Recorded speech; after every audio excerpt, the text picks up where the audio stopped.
ಇದೀಗ ಸೂರಜ್ ಹೆಗಡೆ ಅವರು ಜಾಯ್ನ್ ಆಗ್ತಾ ಇದ್ದಾರೆ. ಸೂರಜ್ ಹೆಗಡೆ ಅವರು ಪ್ರಚಾರದಲ್ಲಿದ್ದರು, ತಮಿಳುನಾಡು ಪ್ರಚಾರದಲ್ಲಿದ್ದರು, ಹತ್ತಿರದಿಂದ ನೋಡಿದ್ರು. ಅದೆಲ್ಲವನ್ನು ಕೂಡ ಮಾತನಾಡಿಸೋಣ. ಸರ್ ನಮಸ್ತೆ.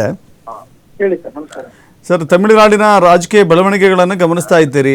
108 ತೆಗೆದುಕೊಂಡಿರುವಂಥ ಪಕ್ಷ ಅಧಿಕಾರದ ಸನಿಹದಲ್ಲಿದೆ. ಆದರೂ ಕೂಡ ಅಧಿಕಾರವನ್ನು ರಚನೆ ಮಾಡಲಿಕ್ಕೆ ಅಥವಾ ಸರ್ಕಾರವನ್ನು ರಚನೆ ಮಾಡಲಿಕ್ಕೆ ಆಗ್ತಾ ಇಲ್ಲ. ಒಂದು ರಾಜ್ಯಪಾಲರ ಹಠಮಾರಿ ಧೋರಣೆ ಇದಕ್ಕೆ ಕಾರಣ ಏನಿರಬಹುದು ಉದ್ದೇಶ?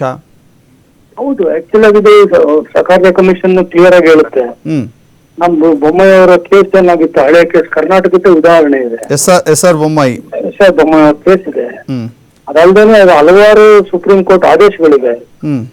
ಈಗ ಫಸ್ಟ್ ಸಿಂಗಲ್ ಲಾರ್ಜೆಸ್ಟ್ ಪಾರ್ಟಿಗೆ ನೀವು ಒಂದು ಆಪರ್ಚುನಿಟಿ ಕೊಡ್ಬೇಕು. ನಮ್ಮ ಪಾರ್ಟಿ ಯಾರು ಕೊಟ್ಟರು, ಕರ್ನಾಟಕದಲ್ಲಿ ಕೊಟ್ಟರು, ಯಡಿಯೂರಪ್ಪ ಅವ್ರಿಗೆ ಅಧಿಕ ದಿನಗಳನ್ನು ಕೊಟ್ಟಿದ್ರು ಫಾರ್ಮ್ ಮಾಡಿ ಅಂತ. ಅವರು ಕೋರ್ ಆಫ್ ದಿ ಪ್ರೂವ್ ಮಾಡಕ್ ಆಗಿರ್ಲಿಲ್ಲ, ಬಹುಮತ ಬರಲಿಲ್ಲ ಅಂತೇಳಿ ಆಮೇಲೆ ಸರ್ಕಾರ ಬಿಟ್ಟು ಒಟ್ಟಿಗೆ ಸೇರಿ ಕಾಂಗ್ರೆಸ್ ಕುಮಾರಸ್ವಾಮಿ ಸರ್ಕಾರ ರಚನೆ ಆಯ್ತು. ಈಗ ಅಲ್ಲಿ ಹಲವಾರು ನಿದರ್ಶನಗಳಿದೆ. ಈ ತರ ಮಹಾರಾಷ್ಟ್ರದಲ್ಲಿದೆ, ಈ ತರ ಮಣಿಪುರದಲ್ಲಿದೆ, ಈ ತರ ಇದೆ.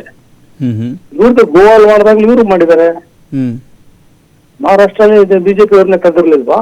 ಅವ್ರು ಬಹಳ ಸ್ಪಷ್ಟವಾಗಿ ಹೇಳ್ತಾ ಇದ್ದಾರೆ, ನಾನು ಕಾನೂನಿನ ಪ್ರಕಾರ ನಡೆದುಕೊಳ್ತಾ ಇದ್ದೇನೆ. ಒಂದು ವೇಳೆ ಟಿವಿಕೆಗೆ ಅವಕಾಶ ಕೊಟ್ರೆ ಹಾರ್ಸ್ ಟ್ರೇಡಿಂಗ್, ಕುದುರೆ ವ್ಯಾಪಾರ ಆಗುತ್ತೆ ಅಂತ ಅವರ ಸ್ಪೆಕ್ಯುಲೇಟ್ ಮಾಡ್ತಾ ಇದ್ದಾರೆ. ನಾನು ತಮ್ಮ ಮೂಲಕ ಎಕ್ಸಲೆನ್ಸ್ ಕೇಳಿ ಬಯಸ್ತೀನಿ. ಈಗ ಹಾರ್ಸ್ ಟ್ರೇಡಿಂಗ್ ನಡೀತಿಲ್ಲ ಅಂತ ಹೇಳ್ತಾ ಇದ್ದೀರಾ ನೀವು. ಹಂಗಂದ್ರೆ ಈಗ ನೀವು ಎಡೆ ಮಾಡ್ಕೊಡ್ತಾ ಇಲ್ವಾ ಹಾರ್ಸ್ ಟ್ರೇಡಿಂಗ್ಗೆ? ಈಗ ಎಲ್ಲಿ ಕರ್ಕೊಂಡು ಹೋಗ್ತಾ ಇದಾರೆ? 30 ಜನ MLA ಯಾಕೆ ರಿಸಾರ್ಟ್ ಕರ್ಕೊಂಡು ಹೋಗ್ತಾ ಇದಾರೆ ADMK ಅವರು? ಅದು ಹಾರ್ಸ್ ಟ್ರೇಡಿಂಗ್ ಅಲ್ವಾ? ಏನ್ ಕಮ್ಮ ತಗೋಬೇಕಿದ್ದಾರೆ ಈಗ? ಆಯ್ತು, ಇವ್ರು ಹೇಳಿದ ಪ್ರಕಾರ ಹೋಗೋಣ ಅನ್ಕೊಳ್ಳಿ. ನಾಳೆ ಯಾರು 10 ಜನ ಬರ್ಲೇ ಇಲ್ಲಪ್ಪ ವೋಟ್ ಮಾಡಕ್ಕೆ ಫ್ಲೋರ್ ಆಫ್ ದಿ ಹೌಸ್ ಅಲ್ಲಿ, ಇವ್ರು ಯಾವ ರೀತಿ 118 ನಂಬರ್ ಕೇಳ್ತಾರೆ? 10-15 ಜನ ಬರ್ಲಿಲ್ಲ ಅಂದ್ರೆ ನಂಬರ್ ಕಮ್ಮಿ ಆಗುತ್ತೆ. ಓಕೆ, ಇದೆಲ್ಲ this is on the floor of the house. Okay, floor of the house lawns ಅಲ್ಲೋ ಗಾರ್ಡನ್ ಅಲ್ಲಿ ನಡೆಯುವಂತದ್ದಲ್ಲ ಇದು. Okay okay. ಈಗ DMK ADMK ಒಂದಾಗುವಂತ ಸನ್ನಿವೇಶದಲ್ಲಿ ತಮಿಳುನಾಡಿನ ರಾಜಕೀಯ ಬಂದು ತಲುಪಿದೆ. ಅದು ಒಂಥರ ಈಗ ಅವರು ಏನ್ ಮಾಡ್ತಾ ಇದಾರೆ ಅಂದ್ರೆ ಯಾವ್ದೋ ಒಂದು ಡೆಸ್ಪರೇಷನ್ ಅಂತಾರಲ್ಲ, ಆ ಮಟ್ಟಕ್ಕೆ ಹೋಗಿದೆ ಈಗ. ಅವ್ರ ಜೊತೆ ಇದ್ದೀವಿ ಆದ್ರೆ ಈಗ ನೀವು ನೋಡಿ, ಈ ತರ ಆಗೋದ್ರಿಂದ ಜನಗಳಿಗೆ ಏನ್ ಸಂದೇಶ ಕೊಡಲು ಬಯಸ್ತಾ ಇದಾರೆ ಅವರು? 50 ವರ್ಷದ ರಾಜಕಾರಣ ಒಬ್ಬರ ಮೇಲೊಬ್ರು ಮಾಡಿದಾರ. ಅದೇಂಗ್ ಸಾಧ್ಯ? ಪೂರ್ವ ಪಶ್ಚಿಮ ಎರಡು ಒಟ್ಟಿಗೆ ಆಗ್ಲಿಕ್ಕೆ ಸಾಧ್ಯನಾ? ಈಗ ಅವ್ರು ಹೇಳ್ತಾರೆ ಅದೇನಿಲ್ಲ, ಬಿಹಾರಲ್ಲಿ ಹಿಂಗಾಗಿತ್ತು. ಆದ್ರೆ ಪಾಲಿಟಿಕ್ಸ್ ಆಫ್ ಕನ್ವೀನಿಯನ್ಸ್ ಆಗ್ಬಾರ್ದು. ಪಾಲಿಟಿಕ್ಸ್ ಆಫ್ ಕನ್ವೀನಿಯನ್ಸ್ ಆಗ್ಬಾರ್ದು. ಅಣ್ಣಾ ಡಿಎಂಕೆ ಹುಟ್ಟಿದ್ದೆ DMK ನ ಅಧಿಕಾರದಿಂದ ಕೊನೆಗಾಣಿಸ್ಲಿಕ್ಕೆ ಅಲ್ವಾ? 50 ವರ್ಷ ಒಬ್ಬರೊಬ್ಬರು ಪ್ರತಿಸ್ಪರ್ಧಿಗಳಾಗಿ ನಡ್ಸ್ಕೊಂಡ್ ಬಂದಿದ್ರಲ್ಲಪ್ಪ ಇಲ್ಲಿವರೆಗೂ. ಈಗ ಯಾವ ಮುಖ ತಗೊಂಡು ಜನಗಳ ಮುಂದೆ ಹೋಗಕ್ಕಾಗುತ್ತಾಗ? ಓಕೆ, ಈಗ ಏನು ಅವ್ರದ ಪಕ್ಷದ ನಿರ್ಣಯಗಳು ಮಾಡ್ಲಿ, ನೋಡೋಣ. DMK ಅಣ್ಣಾ DMK ಎರಡು ಒಂದಾಗಿ 118 ನಂಬರ್ ಅನ್ನ ಮುಂದಿಟ್ಟು ಅಧಿಕಾರ ರಚನೆ ಮಾಡಿದ್ರೆ ಕಾಂಗ್ರೆಸ್ ಮತ್ತು TVK ನಡೆ ಏನಾಗಿರುತ್ತೆ? ಈಗ ನಮ್ದೇನಾಗಿದೆ, ನಾವು ಯಾವಾಗ ನಮ್ ಕಡೆಯಿಂದ ಸಪೋರ್ಟ್ ನಾವು ಕೊಡ್ತೀವಿ ಅಂತ ಹೇಳಿದ್ವಿ, ಅದಾದ್ಮೇಲೆ ತಾನೆ ತೊಂದರೆ ಶುರು ಆಗಿದ್ರು ಬಿಜೆಪಿ ಅವರಿಗೆ. ಬಿಜೆಪಿ ಅವರು ಮತ್ತೆ ಇವತ್ತು ಕೇಂದ್ರ ಸರ್ಕಾರದ ಒಂದು ಆದೇಶದಿಂದ ನಡೀತಿರುವಂತ ಇವತ್ತಿನ ವ್ಯವಸ್ಥೆ ಏನಾಗಿದೆ, ಅವ್ರ ಜೊತೆ ಒಂದೇ ಸೀಟು ಇಲ್ಲ. ಒಂದ್ ಕೆಲಸ ಮಾಡಕ್ ಹೇಳಿ ಅಲ್ಲ, ಅವ್ರೊಬ್ಬರನ್ನೇ ಡಿಕ್ಲೇರ್ ಮಾಡ್ಬಿಡಕ್ ಹೇಳಿ ಚೀಫ್ ಮಿನಿಸ್ಟರ್ ಅಂತ. 5 ವರ್ಷ ಟೈಮ್ ಕೊಟ್ಬಿಡಕ್ ಹೇಳಿ ಅವ್ರಿಗೇನೆ. ಯಾಕೆ ಇವೆಲ್ಲ ಇಷ್ಟೆಲ್ಲ ಇದ್ ಮಾಡ್ಬೇಕು? ಇರೋದು ಒಂದೇ ಗೆದ್ದಿರೋದು. ಅಂದ್ರೆ ಯಾವ ರೀತಿ ಇವರು ಒಂದು ಕಾನೂನಿನ ಉಲ್ಲಂಘನೆ ಮಾಡ್ತಾ ಇದಾರೆ, ಯಾವ ರೀತಿ ನಮ್ಮ ಕಾನ್ಸ್ಟಿಟ್ಯೂಷನ್ ನಮ್ಮ ಇದನ್ನ ಯಾವ ರೀತಿ ಉಲ್ಲಂಘನೆ ಮಾಡ್ತಾ ಇದಾರೆ, ಅದಕ್ಕೆಲ್ಲ ಕಡಿಮೆ ಕಾಣಿಸ್ತಾ ಇದೆ. ಈ ರಾಜಕೀಯ ವಿಚಿತ್ರ ರೀತಿಯ ಪೊಲರೈಸೇಷನ್ ನಡೆದಿದೆಯಲ್ಲ, ಅದೆಲ್ಲದಕ್ಕೂ ಕಾರಣ ಅಂತ ಹೇಳಿದ್ರೆ ರಾಜ್ಯಪಾಲರ ಹಠಮಾರಿ ಧೋರಣೆಯ ಜೊತೆಗೆ ಆ ಕಾಲಾವಕಾಶ ಕೊಟ್ಟಿದ್ದಕ್ಕೆ ಇಷ್ಟೆಲ್ಲ ಬೆಳವಣಿಗೆಗಳು ನಡೀತಾ ಇದೆ ಅಂತ ಅನ್ಸೋದಿಲ್ಲ? ಹೌದು. ಓಕೆ, ಹಂಗಾದ್ರೆ ನೀವು ಕರೆಕ್ಟ್ ಆಗಿ ಕಾನೂನು ಪಾಲನೆ ಮಾಡಿದ್ರೆ ಇಷ್ಟೆಲ್ಲವನ್ನ ಕರಿಬೇಕಿತ್ತು. ಡೆಸಿಗ್ನೇಟ್ ಚೀಫ್ ಮಿನಿಸ್ಟರ್ ಅಂತ ಆತನ ನೀವು ತಗೊಂಡ್ಬೇಕಿತ್ತು. ಆತ ನಂಬರ್ಸ್ ನ ಪ್ರೂವ್ ಮಾಡೋದು ಫ್ಲೋರ್ ಆಫ್ ದ ಹೌಸ್ ಅಲ್ಲಿ. ಅದು ಮಾಡ್ಲಿಲ್ಲ ಅಂತಂದ್ರೆ ಬಿಡಿ, ಅದು ಮುಗಿತಲ್ಲಿಗೆ ಅವರು ಆಗ್ಲಿಲ್ಲ, ಇನ್ನೊಬ್ಬರು ಕೊಡಿ ಅವಕಾಶ. ಸರಿ, ಜನಾದೇಶಕ್ಕೆ ವಿರುದ್ಧವಾದಂತ ನಡೆಗಳು ಇವೆಲ್ಲವೂ ಕೂಡ ಅಂತ ಅನ್ಸೋದಿಲ್ವಾ? ಹೌದು ಹೌದು. ಜನಾದೇಶದ ಪರವಾಗಿದ್ದಿದ್ರೆ ಕಾನ್ಸ್ಟಿಟ್ಯೂಷನ್ ಪ್ರಕಾರ ನಡ್ಕೊಂಡು ಹೋಗಿದ್ದೇವೆ, ನಮ್ಮ ಸಂವಿಧಾನದ ಪ್ರಕಾರ ನಡ್ಕೊಂಡು ಹೋಗಿದ್ರೆ ಈ ರೀತಿಯ ನಡವಳಿಕೆನ ನಡೆಯಲ್ಲ. ಮೊದ್ಲು ಇವೆಲ್ಲ ನಡೆದಿದೆಯಲ್ಲ, ಇದನ್ನ ಹೊಸೇನಲ್ವಲ್ಲ. ಟೋಟಲ್ ಕೇಸ್ಗಳಾಗಿವೆ, 9 ಬೆಂಚ್ ಜಡ್ಜ್ಗಳ ಮುಂದೆ ಕೇಸ್ಗಳಾಗಿವೆ. ಇದು ಹ್ಮ್ ಅಲ್ಲಿ ನಿರ್ದೇಶನ ಆರ್ಡರ್ಗಳಾಗಿವೆ. ಅದನ್ನ ಯಾಕೆ ಪರಿಪಾಲಿಸ್ತಿಲ್ಲ? ಓಕೆ. DMK ಮತ್ತು ADMK ಒಟ್ಟಾಗಿ ಹೋದ್ರೆ ಬಹುಮತ ಸಾಬೀತುಪಡಿಸಕ್ ಆಗ್ಬಿಡುತ್ತಾ ಅವರಿಗೆ? ಅದು ಇಲ್ವಲ್ಲ, ಅವ್ರ ಹತ್ರನೂ ನಂಬರ್ಸ್ ಇಲ್ಲ. ಯಾವ ರೀತಿ ರಾಜ್ಯಪಾಲರು ಕೂಡ ಕೇಳ್ತಾರೆ? 59 ಐ ಥಿಂಕ್ 47 ಏನೋ ಇರ್ಬೇಕು. correct. 59 46 ಇದೆ. ಅವರಿಬ್ರು ಸೇರಿ 105 ಆಗುತ್ತೆ.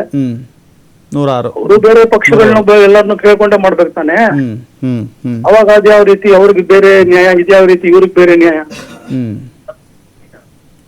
ಅವ್ರಿಬ್ರು ಒಟ್ಟಿಗೆನೆ ಆದ್ರು ಅಂತ ಅನ್ಕೊಳ್ಳೋಣಪ್ಪ. ಅವರಿಬ್ರು ಸೇರಿದ್ರು 105 ಆಗ್ತಾ ಇದೆಯಲ್ಲ. ಅವರು ಬೇರೆ ವಾಟಿಗೆ ಮರ ಹೋಗ್ಲೇಬೇಕಲ್ಲ. ಅದು ಮತ್ತೆ ಅವ್ರು ನಿಮ್ ಕಡೆನೇ ನೋಡ್ತಾರೆ. ನಿಮ್ದೊಂದು 5 ಎಲ್ಲ ಸುಮಾರು ಜನ ಚಿಕ್ಕ ಪಾರ್ಟಿಗಳು ಗೆದ್ದಿವೆ. ಸೊ ನೀವು ಒಬ್ಬರಿಗೆ ಒಂಥರ ನ್ಯಾಯ, ಇನ್ನೊಬ್ರಿಗೊಂಥರ ನ್ಯಾಯ ಹೇಳಕ್ ಆಗಲ್ಲಲ್ವಾ? ಈಗ ಇವರೊಬ್ಬರನ್ನೇ 108 ಗೆದ್ದಿದ್ದಾರೆ. ಅವ್ರು ಹೇಳಿದ್ರೆ ಸ್ಪಷ್ಟವಾಗಿ, ನನಗೆ ಪಕ್ಷ ಮುಖ್ಯ ಅಲ್ಲ, ಯಾರು 118 ಶಾಸಕರ ಬೆಂಬಲ ಇದೆ ಅಂತ ಹೇಳಿ ನಂಗೆ ಸಾಬೀತು ಮಾಡ್ತಿರೋ ಅವ್ರಿಗೆ ಅವಕಾಶ. ಅದನ್ನ ಅವ್ರು ಹೇಳಂಗೇ ಇಲ್ಲ ಸರ್ ಕಾನೂನಾತ್ಮಕವಾಗಿ. ಅದನ್ನ ಮಾಡಕ್ಕಾಗೋದು, ಸಿದ್ಧಪಡಿಸಕ್ಕಾಗೋದು ಫ್ಲೋರ್ ಆಫ್ ದಿ ಹೌಸ್, ನಮ್ಮ ಪಾರ್ಲಿಮೆಂಟ್ ಅಲ್ಲೋ ಅಥವಾ ನಿಮ್ಮ ವಿಧಾನಸಭೆಗಳಲ್ಲಿ ಮಾತ್ರ. ಸೊ ಹಾಗಾದ್ರೆ ನಿಮ್ ಪ್ರಕಾರ ಈಗ ರಾಜ್ಯಪಾಲರು ಪಕ್ಷಪಾತಿಗಳ ಹಾಗಾದ್ರೆ? ಪಕ್ಷಪಾತಿನೋ ಇವಾಗ ಜನ ನೋಡ್ತಾ ಇದಾರೆ. ಒಂದೇ ರೀತಿ ನ್ಯಾಯ ಇರ್ಬೇಕಲ್ಲ. ಓಕೆ. ಇವಾಗ DMK ಏನಾದ್ರು ಲೆಟರ್ ಕೊಟ್ಟಿದ್ದೆ ನಾವು ಫಾರ್ಮೇಶನ್ ಮಾಡ್ತೀವಿ ಅಂತ, ಅವ್ರು ಅದನ್ನ ಕ್ಲೇಮ್ ಮಾಡಿದಾರ? ಮತ್ ಯಾವ ಆಧಾರದ ಮೇಲೆ ಮಾಡ್ತಾ ಇದ್ರ ನೀವು ಇದನ್ನ? ಕರಿತಾ ಇಲ್ಲ. ಸರಿ, ಈಗ ಮುಂದೆ ಕಾಂಗ್ರೆಸ್ ಏನ್ ಸ್ಟ್ಯಾಂಡ್ ತಗೊಳುತ್ತೆ? ನಮ್ ಕಡೆಯಿಂದ ನಾವು ಕ್ಲಿಯರ್ ಆಗಿ ನೋಡಿ ಸರ್, ಜನ ಹೋರಾಟ ಮಾಡ್ತಿದ್ದೀರಿ, ಇವತ್ತು ಪ್ರತಿಭಟನೆ ಮಾಡ್ತಾ ಇದ್ದೀರಿ. ಹೌದು, ಸಂವಿಧಾನ ಉಳಿಸಿ ಅಂತ. ಓಕೆ. ನಮ್ದೇನ್ ಯಾವ್ದು ನಾವು ಗೆದ್ದಿರೋದು ಇದು, ನಮ್ ಕಡೆ ನಾವೇನ್ ಸ್ಟ್ಯಾಂಡ್ ತಗೊಂಡಿದೀವಿ. ನಾವೆಲ್ಲ ಒಂದು ಕಮ್ಮಿ ಸೆಕ್ಯುಲರ್ ಫೋರ್ಸಸ್ ಎಲ್ಲ ಒಂದ್ ಕಡೆ ಹೋಗ್ಬೇಕು ಅನ್ನೋದು ಒಂದೇ. ಇದೇ ಬಿಜೆಪಿ ಅವರಿಗೆ ಸಮರ್ಥನೆ ಕೊಟ್ಟಿದ್ರೆ ನೀವು ಅವ್ರನ್ನ ಕರಿತಿದ್ರಿ ತಾನೆ. ಸೊ ಎಲ್ಲವೂ ಸರಿಯಾಗಿತ್ತು. ಅತ್ಯಧಿಕ ಸಂಖ್ಯೆ ತೆಗೆದುಕೊಂಡಿರುವಂತ ವಿಜಯ್ ಕಾಂಗ್ರೆಸ್ ಸಹವಾಸ ಮಾಡಿದ್ದಕ್ಕೇನೆ ಈ ಗತಿ ಬಂದಿದೆ ಅಂತನಾ? ಅದೇ ರೀತಿ ಕಾಣಿಸ್ತಾ ಇದೆ. ಸೊ ಕಾಂಗ್ರೆಸ್ ಸರ್ಕಾರದ ಸಹವಾಸ ಅಥವಾ ಕಾಂಗ್ರೆಸ್ ಕಡೆ ಒಲವು ತೋರಿಸ್ತಾ ಇದ್ದಾರೆ ಅದಕ್ಕೋಸ್ಕರ ಈ ರೀತಿ ಒಂದು ಇದಾದ್ರೆ ಅಲ್ಲ, ಕಾಂಗ್ರೆಸ್ ಸಹವಾಸ ವಿಜಯ್ಗೆ ವನವಾಸ, ಅದು ಯಾವ ರೀತಿ ಅವರು ಹೇಳ್ಬೋದು. ಬಟ್ ಅವ್ರಿಗೆ ನೀವು ಸಂಖ್ಯೆಗಳಲ್ಲಿ ನೋಡಿದಾಗ 108 ಅಂದ್ರೆ ಅವ್ರು ಮುಂದೆ ಎಕ್ಸ್ಟ್ರಾ ಸ್ಥಾನ ಆಗಿದೆ 107 ಅನ್ಕೊಳ್ಳಿ. ಇವ್ರಿಬ್ರು ಸೇರಿದ್ರೆ ಅಷ್ಟು ಬರ್ತಾ ಇಲ್ಲ. ಯಾರನ್ನ ಕರಿಬೇಕು? ನಿಮ್ಮ ಲಾಜಿಕ್ಕೆ ಬರ್ತೀನಿ ನಾನು. ಅವ್ರಿಗೊಬ್ಬರೇ 107, ಇವರಿಬ್ರು ಸೇರಿ 105. ಯಾರನ್ನ ಕರಿಬೇಕು ನೀವು? ಓಕೆ. ಅಲ್ಲ, ಅವರಿಬ್ರು ಮೈತ್ರಿಯೂ ಆಗಿಲ್ಲ ಇನ್ನು. ಆದ್ರೂ ಸಿಂಗಲ್ ಲಾರ್ಜೆಸ್ಟ್ ಪಾರ್ಟಿ ಇವರು ಹೇಳ್ತಿರ್ತಾನೆ ಮಿಂಗಲ್ ಆಗಿದ್ದಾರೆ, ಆಗ್ತಾ ಇದೆ, ಬಂದಿದೆ. ಹೋಗ್ಲಿ ಲೆಟರ್ ಕೊಟ್ಟಿದಾರ? ಅವ್ರಿಗೆ ಯಾಕೆ ಲೆಟರ್ ಕೇಳ್ತಿಲ್ಲ? ಇಲ್ಲಿ ಯಾಕೆ ಲೆಟರ್ ಕೇಳ್ತೀರಾ? ಓಕೆ. ಇದು ಎಲ್ಲಿಗೋಗಿ ನಿಲ್ಲುತ್ತೆ ನೋಡೋಣ. ಇದೊಂಥರ ಕಾನ್ಸ್ಟಿಟ್ಯೂಷನ್ ಇವ್ರು ಏನೆಲ್ಲ ಮಾಡಬಲ್ರು ಅಂತ ನನ್ ಮುಂದೆ ನಾವು ನೋಡ್ತಾ ಇದೀವಿ. ದುರುಪಯೋಗ ಯಾವ ಮಟ್ಟಿಗೆ ಎಲ್ಲಾ ಏಜೆನ್ಸಿಗಳನ್ನ ನೀವು ಮಾಡಬಹುದು ಅನ್ನೋದು ಜನ ನೋಡ್ತಾ ಇದಾರೆ. ಅವ್ರು ಕರೆಕ್ಟ್ ಆಗಿರೋ ಟೈಮ್ ಸರಿಯಾಗಿರೋ ಟೈಮಲ್ಲಿ ಕೊಡ್ತಾರೆ. ಧನ್ಯವಾದಗಳು ಸುರೇಶ್ ಹೆಗಡೆ ಅವರು ನಮ್ಮ ಜೊತೆ ಮಾತನಾಡಿದ್ದಕ್ಕೆ.